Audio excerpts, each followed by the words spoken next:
Alright, I'm up for the day. I haven't even had my coffee yet, but I wanted to show you really quick. This is what's so hard here. Now,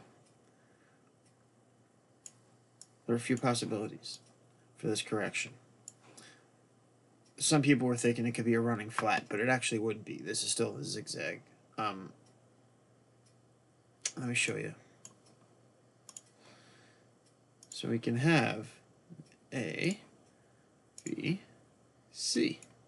And your C is ending below A, right? So the second time we drop down at my primary support is at 48.30 compared to that earlier candle, which was at 48.50.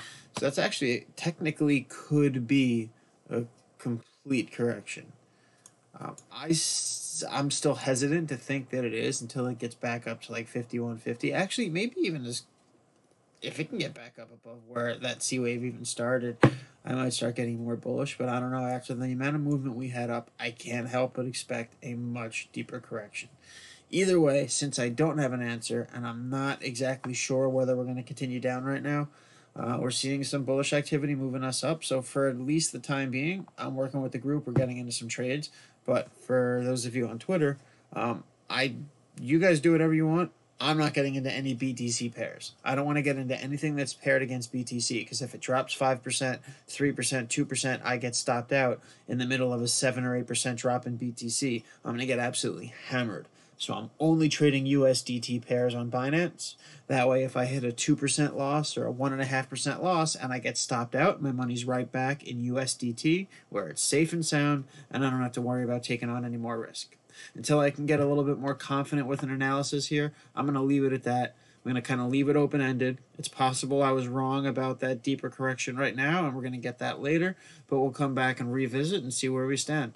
That's where I'm looking right now. And also, we're at support resistance right now, and then there's another minor one right here. But the one we're at right now is actually a major support resistance right here. And a little bit of a range, but so you got there all the way up to here. This range in there from 50.70 to 50.85. That $15 range is tough. You can see we got rejected. A shit ton of rejections right there. So we'll see what happens. If we can bust through it, we can bust through it. If not, we might go back down. But either way, I think it's safe to get into some trades, just like for USDT pairs, so you're not taking on any additional risk. And as always, make sure you have a stop loss on every single trade and only enter it to trades that are very close to a strong support. All right, I got to get to work because the guys in the group are waiting on me. Got to get some trades going, make some money today.